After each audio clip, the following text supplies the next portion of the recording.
Hello നമസ്കാരം, എല്ലാവർക്കും health ടോക്കിലേക്ക് സ്വാഗതം. നമ്മൾ ഇന്ന് ചർച്ച ചെയ്യാൻ പോകുന്നത് വളരെ ഇമ്പോർട്ടൻ്റ് ആയിട്ടുള്ള ഒരു വിഷയത്തെക്കുറിച്ചാണ്. ഹെപ്പറ്റൈറ്റിസ് എന്ന് പറയുന്ന ഒരു രോഗം.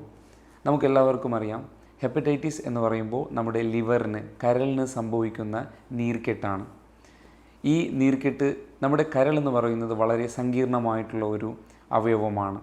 നമ്മുടെ ശരീരത്തിലെ പല പ്രക്രിയകളിലും അതുപോലെ തന്നെ രാസപ്രവർത്തനങ്ങൾക്കൊക്കെ ആവശ്യമായിട്ടുള്ള പല കാര്യങ്ങളും, കെമിക്കൽസും പ്രോട്ടീൻസും ഇമ്മ്യൂണോഗ്ലോബുലിൻസും ഒക്കെ ഈ ശരീരത്തിൽ ഉൽപ്പാദിപ്പിക്കുന്നത് ലിവർ എന്ന് പറയുന്ന ഒരു അവയവമാണ്.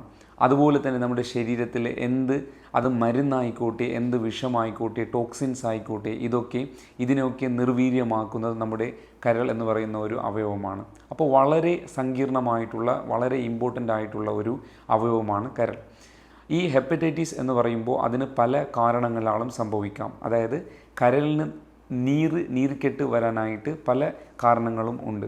വളരെ കോമൺ ആയിട്ടുള്ള ഒരു കാരണമാണ് അധികമായിട്ടുള്ള മദ്യപാനം. അതുപോലെ തന്നെ വൈറസ് കാരണം ഉണ്ടാകുന്ന വൈറൽ ഹെപ്പറ്റൈറ്റിസ്.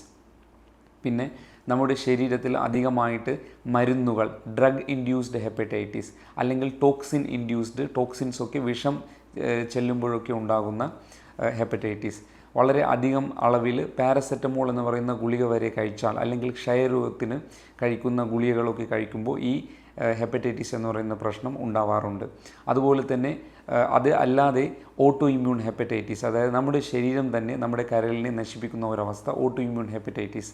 അതുപോലെ തന്നെ നമ്മുടെ ശരീരത്തിൽ കോപ്പറിൻ്റെ മാത്ര കൂടുമ്പോൾ, അല്ലെങ്കിൽ ലോഹത്തിൻ്റെ, ഇരുമ്പിൻ്റെ മാത്ര കൂടുമ്പോൾ ഒക്കെ ഈ പറയുന്ന ഹെപ്പറ്റൈറ്റിസ് സംഭവിക്കാവുന്നതാണ്. നമ്മൾ ഇന്ന് ചർച്ച ചെയ്യാൻ പോകുന്നത് വൈറൽ ഹെപ്പറ്റൈറ്റിസ്, വൈറസ് കാരണം ഉണ്ടാകുന്ന ഈ ഒരു നീർക്കെട്ടിനെ കുറിച്ചാണ്. വൈറൽ ഹെപ്പറ്റൈറ്റിസ് കാരണമാകുന്നത് 5 വൈറസുകളാണ്. അതിനെ hepatitis A, B, C, D, E എന്ന് പറഞ്ഞിട്ട് തരംതിരിച്ചിട്ടുണ്ട്. ഇതിൽ ഈ വൈറസിൻ്റെ ഇൻഫെക്ഷൻ നമുക്ക് പല വഴി നമ്മുടെ ശരീരത്തിൽ ഉണ്ടാവാറുണ്ട്. അങ്ങനെ സംഭവിക്കുമ്പോൾ ആണ് ഹെപ്പറ്റൈറ്റിസ് അല്ലെങ്കിൽ ലിവറിൻ്റെ, കരളിൻ്റെ നീർക്കെട്ട് സംഭവിക്കുന്നത്. ഇനി ഈ പറയുന്ന വൈറൽ ഹെപ്പറ്റൈറ്റിസിനെ 2ആയിട്ട് തരംതിരിച്ചിരിക്കുന്നു. അക്യൂട്ട് ഹെപ്പറ്റൈറ്റിസ് എന്നും ക്രോണിക് ഹെപ്പറ്റൈറ്റിസ് എന്നും. അക്യൂട്ട് ഹെപ്പറ്റൈറ്റിസ് എന്ന് പറയുമ്പോൾ കുറഞ്ഞ അളവിന് ഉണ്ടാകുന്ന ഹെപ്പറ്റൈറ്റിസ് ആണ്. ക്രോണിക് എന്ന് പറയുമ്പോൾ കുറേ അധികം സമയമായിട്ട് നമ്മുടെ ശരീരത്തിൽ ഈ പറയുന്ന ലിവറിൻ്റെ നീർക്കെട്ട് ഉണ്ടാകുമ്പോഴാണ് ക്രോണിക് ഹെപ്പറ്റൈറ്റിസ് എന്ന് പറയുന്നത്. നമ്മൾ ആദ്യം പറഞ്ഞ ഹെപ്പറ്റൈറ്റിസ് എ മുതൽ ഇ വരെയുള്ള വൈറസുകൾ അക്യൂട്ട് ഹെപ്പറ്റൈറ്റിസ് ഉണ്ടാക്കും.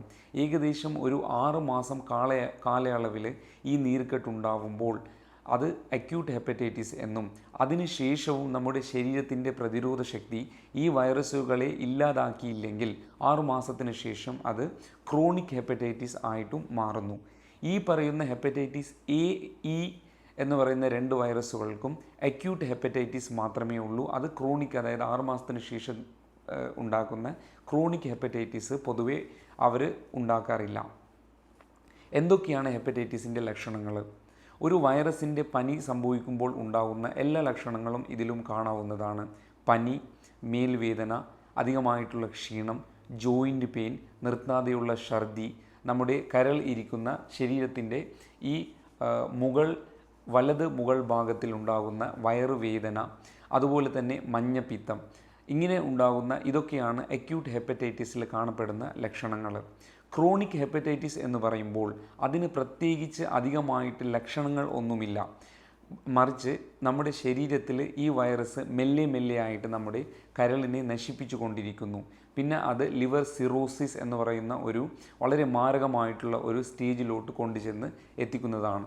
അപ്പോൾ അങ്ങനെ സംഭവിക്കുമ്പോൾ ലിവർ മുഴുവനായിട്ടും അത് പെർമനൻ്റ് ആയിട്ട് ഡാമേജ് ആയി പോകാറുണ്ട്. അങ്ങനെ സംഭവിക്കുമ്പോൾ പിന്നെ അതിൻ്റെ ലക്ഷണങ്ങൾ സിറോസിസ് സംഭവിച്ചു കഴിയുമ്പോഴാണ് നമ്മുടെ വയറിൻ്റെ അകത്ത് വെള്ളം നിറയൽ, അതുപോലെ തന്നെ മഞ്ഞപ്പിത്തം കൂടൽ, അതുപോലെ ബ്ലീഡിങ്, അതായത് നമ്മുടെ ശരീരത്തിൽ ബ്ലീഡിങ് ഉണ്ടാവാതെ സൂക്ഷിക്കുന്ന ക്ലോട്ടിംഗ് ഫാക്ടേഴ്സ്, അത് ലിവറാണ് ഉണ്ടാക്കുന്നത്. ലിവർ നശിച്ചാൽ അതുണ്ടാവില്ല. അപ്പോൾ നമുക്ക് വായിൽ കൂടെ ബ്ലീഡിംഗ് ഒക്കെ, അതുപോലെ ബാക്കി സ്ഥലത്ത് കൂടി ബ്ലീഡിംഗ് ഒക്കെ സംഭവിക്കുന്ന, അങ്ങനെ വളരെ മാരകമായിട്ടുള്ള ഒരു ലിവർ സിറോസിസ് എന്ന് പറയുന്ന ഒരു സ്റ്റേജിലോട്ടാണ് ഈ പറയുന്ന ക്രോണിക് ഹെപ്പറ്റൈറ്റിസ് കൊണ്ടുചെന്ന് എത്തിക്കുന്നത്. എങ്ങനെയാണ് ഈ ഹെപ്പറ്റൈറ്റിസ് എന്ന് പറയുന്ന വൈറസ് നമ്മുടെ ശരീരത്തിൽ എത്തിച്ചേരുന്നത്? ഈ ഹെപ്പറ്റൈറ്റിസ് എ അല്ലെങ്കിൽ ഇ എന്ന് പറയുന്ന 2 വൈറസുകളും ഫീക്കോ ഓറൽ റൂട്ട്, അതായത് ഹെപ്പറ്റൈറ്റിസ് ഉള്ള ഒരു വ്യക്തിയുടെ കാഷ്ടത്തിൽ നിന്നും മലത്തിൽ നിന്നും അത് വെള്ളത്തിൽ ചേരുകയും അത് ഭക്ഷണം വഴിയോ വെള്ളം വഴിയോ നമ്മൾ കഴിക്കുമ്പോൾ നമ്മുടെ ശരീരത്തിൽ എത്തിച്ചേരുമ്പോഴാണ് ഈ പറയുന്ന ഹെപ്പറ്റൈറ്റിസ് എ അല്ലെങ്കിൽ ഇ എന്ന് പറയുന്ന പ്രശ്നം ഉണ്ടാവുന്നത്. ഇനി ഹെപ്പറ്റൈറ്റിസ് ബി, സി. ഹെപ്പറ്റൈറ്റിസ് ബിയും സിയും അത് ബ്ലഡിലൂടെ മാത്രമേ, രക്തത്തിലൂടെ മാത്രമേ ഒരാളിൽ നിന്നും അടുത്ത ആളിലോട്ട് പകരുകയുള്ളൂ. അപ്പോൾ രക്തം ദാനം ചെയ്യുന്ന സമയത്തും അല്ലെങ്കിൽ ഒരാൾ ഉപയോഗിച്ച സൂചി അടുത്ത ആൾ ഉപയോഗിക്കുമ്പോൾ, മയക്കുമരുന്നും മറ്റും ഉപയോഗിക്കുന്ന ആൾക്കാർ ഒരു സൂചി തന്നെ അടുത്ത ആൾ ഉപയോഗിക്കുമ്പോൾ അതിലൂടെ ഇത് പകരാറുണ്ട്. അതുപോലെ തന്നെ നമ്മൾ പ്രൊട്ടക്ഷൻ ഇല്ലാത്ത ലൈംഗിക ബന്ധത്തിലൂടെ, അതുപോലെ ഒരു അമ്മയിൽ നിന്നും കുഞ്ഞിലോട്ടും പ്രസവം നടക്കുന്ന സമയത്ത് രക്തം വഴി ഈ പറയുന്ന ഹെപ്പറ്റൈറ്റിസ് ബിയും സിയും ഉണ്ടാവാറുണ്ട്. നമ്മൾ ആദ്യം പറഞ്ഞ ലക്ഷണങ്ങളൊക്കെ കാണുന്ന ആൾക്കാർ എപ്പോഴും അക്യൂട്ട് ഹെപ്പറ്റൈറ്റിസ് ആയിട്ടുള്ള ടെസ്റ്റുകൾ ചെയ്യാവുന്നതാണ്. ഇത് കണ്ടുപിടിക്കാനായിട്ട് ആദ്യം നമ്മൾ ലിവർ ഫങ്ഷൻ ടെസ്റ്റ്, ലിവറിൻ്റെ ടെസ്റ്റ് ചെയ്യും. അതിൽ കാണപ്പെടുന്നത് നമ്മുടെ മഞ്ഞപ്പിത്തം, അതായത് ബിലിറുബിൻ കൂടിയ ഒരു അവസ്ഥ കാണാം.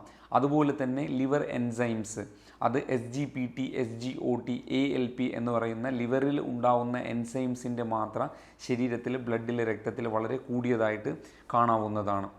അത് ഇല്ലാതെ തന്നെ വൈറസിൻ്റെ ഏത് കാറ്റഗറി, ഏത് വൈറസാണ് ഇൻഫെക്ഷൻ ഉണ്ടാക്കിയത് എന്ന് ചെയ്യാനുള്ള hepatitis A, B, C, E എന്ന് പറഞ്ഞിട്ട് ടെസ്റ്റുകൾ നമ്മൾ ചെയ്യാറുണ്ട്.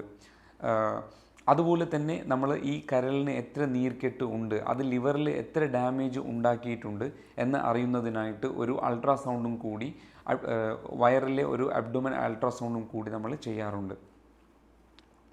അടുത്തതായിട്ട് എന്താണ് ഈ പറയുന്ന ഹെപ്പറ്റൈറ്റിസ്? ഈ ക്രോണിക് ഹെപ്പറ്റൈറ്റിസിന് നമ്മൾ പറഞ്ഞു വലിയ ഒരു ലക്ഷണങ്ങളൊന്നും ഇല്ലാത്ത ഒരു കാര്യമാണ്. 6 മാസം കഴിയുമ്പോൾ പിന്നെ പ്രത്യേകിച്ച് ലക്ഷണങ്ങൾ ഉണ്ടാവാറില്ല. അതുകൊണ്ടാണ് ഈ പറയുന്ന ഹെപ്പറ്റൈറ്റിസ് ബി, ഹെപ്പറ്റൈറ്റിസ് ബിയും സിയും നമ്മൾ സ്ക്രീനിങ് ആയിട്ട് ചെയ്യാറുള്ളത്.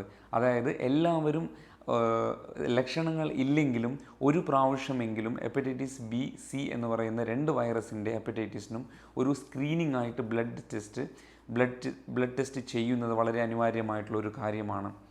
അതുപോലെ തന്നെ ഇത് വയറിൽ വീക്കമൊക്കെ സംഭവിക്കുന്ന ആൾക്കാർക്ക് പ്രത്യേകിച്ചും ഈ പറയുന്ന ഹെപ്പറ്റൈറ്റിസിൻ്റെ ടെസ്റ്റുകൾ നമ്മൾ എപ്പോഴും ചെയ്യാറുള്ളതാണ്.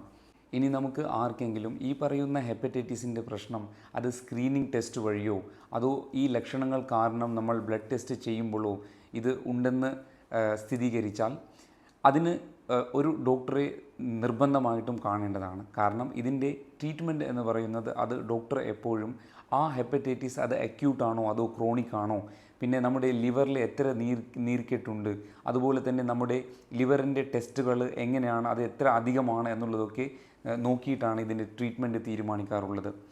ഇതിൽ പ്രത്യേകിച്ച് നമ്മൾ അറിഞ്ഞിരിക്കേണ്ട ഒരു കാര്യം എന്താണെന്ന് വെച്ച് കഴിഞ്ഞാൽ പല ഹെപ്പറ്റൈറ്റിസ് രോഗത്തിനും വാക്സിനേഷൻ ഇന്ന് അവൈലബിൾ ആണ്. ഹെപ്പറ്റൈറ്റിസ് എയിന് പ്രത്യേകിച്ച് വാക്സിനേഷൻ അവൈലബിൾ ആണ്. അതുപോലെ തന്നെ ഹെപ്പറ്റൈറ്റിസ് ബിയിനും അതുപോലെ വാക്സിനേഷൻ അവൈലബിൾ ആണ്. ഈ ആരോഗ്യ മേഖലയിലൊക്കെ പ്രവർത്തിക്കുന്ന ആൾക്കാരാണെങ്കിൽ ഉറപ്പായിട്ടും വാക്സിനേഷൻ എടുത്തിരിക്കേണ്ടതാണ്. കാരണം ഈ നീഡിൽ ഇഞ്ചുറീസ്, ഇതൊക്കെ സൂചി കൊണ്ടുണ്ടാകുന്ന ഇഞ്ചുറീസൊക്കെ കാരണം പലപ്പോഴും ഹെപ്പറ്റൈറ്റിസ് ഉണ്ടാവാറുണ്ട്. അപ്പോൾ അതില്ലാതെ തന്നെ അങ്ങനെ സംഭവിക്കുമ്പോഴും പോസ്റ്റ് എക്സ്പോസർ പ്രൊഫൈലാക്സിസ് എന്ന് പറഞ്ഞിട്ടൊരു പ്രോട്ടോകോൾ തന്നെ ഉള്ളതാണ്. പിന്നെ നമ്മുടെ കരളിനെ സൂക്ഷിക്കേണ്ടത് വളരെ അത്യാവശ്യമായിട്ടുള്ള ഒരു കാര്യമാണ്. വളരെ നമ്മുടെ നിത്യജീവിതത്തിൽ നമ്മുടെ ശരീരത്തിൽ ഉണ്ടാകുന്ന എല്ലാ പ്രക്രിയയെയും ബാധിക്കുന്ന ഒരു ഓർഗനാണ്, ഒരു അവയവമാണ് ഈ പറയുന്ന കരൾ എന്ന് പറയുന്നത്. ഹെപ്പറ്റൈറ്റിസ് ഉള്ള ആൾക്കാർ ഒരിക്കലും സ്വയമായിട്ട് ഈ പറയുന്ന ട്രീറ്റ്മെൻറ്റുകളൊന്നും നിർത്തരുത്. കാരണം ഹെപ്പറ്റൈറ്റിസ് ബി പ്രത്യേകിച്ച് ചില സമയത്ത് ലൈഫ് ലോങ് ആയിട്ട് ജീവിതകാലം മൊത്തം നമുക്ക് ട്രീറ്റ്മെൻറ്റ് എടുക്കേണ്ടി വരാറുണ്ട്. അങ്ങനെ ഉള്ളവർ നിർബന്ധമായിട്ടും ഈ പറയുന്ന ട്രീറ്റ്മെൻറ്റ് ലൈഫ് ലോങ് ആയിട്ട് എടുക്കേണ്ടതാണ്. ഇല്ലെങ്കിൽ അത് വളരെ വളരെ മാരകമായിട്ടുള്ള ഈ പറയുന്ന ലിവർ സിറോസിസ് എന്ന് പറയുന്ന ഒരു കാര്യത്തിൽ കൊണ്ട് ചെന്ന് എത്തിക്കാവുന്നതാണ്, വലിയൊരു വിപത്തിൽ കൊണ്ട് ചെന്ന് എത്തിക്കാവുന്ന ഒരു കാര്യമാണ്. അതുപോലെ തന്നെ ഹെപ്പറ്റൈറ്റിസ് ബിൻ്റെ ട്രീറ്റ്മെൻറ്റ് എടുക്കാതിരുന്നു കഴിഞ്ഞാൽ ലിവർ സിറോസിസ് സംഭവിച്ചാൽ അത് ലിവർ ക്യാൻസറിന് വരെ, ഹെപ്പറ്റൈറ്റിസ് ബിയും ലിവർ ക്യാൻസറും തമ്മിൽ വളരെ ബന്ധമുള്ളതാണ്. ട്രീറ്റ്മെൻറ്റ് എടുത്തില്ലെങ്കിൽ കുറേ കാലം കഴിയുമ്പോൾ ഈ പറയുന്ന HCC അല്ലെങ്കിൽ ഹെപ്പാറ്റോ സെല്ലുലർ കാർസിനോമ എന്ന് പറയുന്ന ട്യൂമർ നമ്മുടെ ലിവറിൽ, കരളിൽ ഈ പറയുന്ന ട്യൂമർ, ക്യാൻസർ ഉണ്ടാവാൻ ചാൻസ് ഉള്ള ഒരു കാര്യമാണ്. അപ്പോൾ എല്ലാവരും കരളിൻ്റെ ആരോഗ്യത്തെ നിലനിർത്താനായിട്ട് ഇഷ്ടംപോലെ വെള്ളം കുടിക്കുക, നന്നായിട്ട് ഭക്ഷണം കഴിക്കുക, ഡോക്ടറിൻ്റെ പ്രിസ്ക്രിപ്ഷൻ ഇല്ലാതെ അനാവശ്യമായിട്ടുള്ള മരുന്നുകളും കാര്യങ്ങളും അതുപോലെ പച്ചില മരുന്നുകളും ഒക്കെ പ്രിസ്ക്രിപ്ഷൻ ഇല്ലാതെ അധികമായിട്ട് ഒരിക്കലും കഴിക്കരുത്. ഇങ്ങനെയൊക്കെ സംഭവിക്കുമ്പോൾ നമ്മുടെ ലിവറിന് ഈ പറയുന്ന ഹെപ്പറ്റൈറ്റിസ് സംഭവിക്കാവുന്നതാണ്. പ്രത്യേകിച്ച് പാരസെറ്റമോളൊക്കെ നമ്മൾ എടുത്ത് കഴിക്കുന്ന സമയത്ത് ഡോക്ടറിനെ കാണുക. അനാവശ്യമായിട്ടുള്ള ഡോസുകളിൽ കഴിച്ചാൽ ഈ പറയുന്ന ഹെപ്പറ്റൈറ്റിസ് ഒക്കെ സംഭവിക്കാവുന്ന ഒന്നാണ്. അപ്പോൾ എല്ലാവരും ശ്രദ്ധിക്കുക. Thank you so much.